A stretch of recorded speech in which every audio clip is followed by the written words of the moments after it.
یہی وہ حدیث ہے جس سے سب سے زیادہ محمد حنیف کو دھوکا لگا تھا،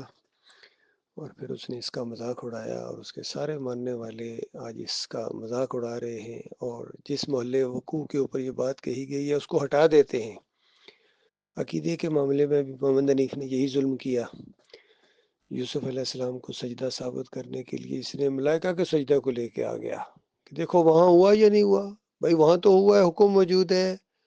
پھر یہاں بھی ہوا ہے جی، یہاں کیسے ہوا ہے جی، یہاں تو حکم بھی کوئی نہیں ہے، یہاں تو سجدہ شکر ہے جو پورے خاندان نے اللہ کو کیا۔ اس طرح اس کو ایمان کے معاملے میں بھی اس کو سمجھ نہیں آئی،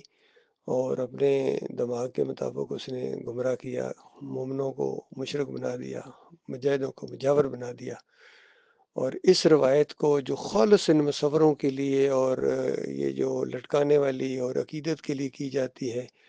اس کو ویڈیو کے اوپر فٹ کر دیا جو آج کے دور کی جدید ٹیکنالوجی ہے، اور بڑے بڑے اس کے وار کے اندر آ گئے، اور انہوں نے اللہ کی اس نعمت کا انکار کر کے حدیثوں کا مذاق اڑایا۔ تو یہ اصل میں سمجھ کی بات ہے، جو فہم قرآن بھی اللہ کی بڑی نعمت ہے، جس کو فہم نہ ہو وہ ایسا پھر یعنی اس کا سر پٹخ پٹخ کے وہ مارتا ہے،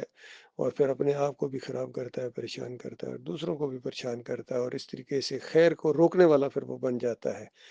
پھر اس کے نزدیک کوئی اللہ کی وقار، اللہ کی عزت، ایمان اور اسلام کا وہ فہم رہتا ہی نہیں ہے، اس طرح اس کی مت ماری جاتی ہے۔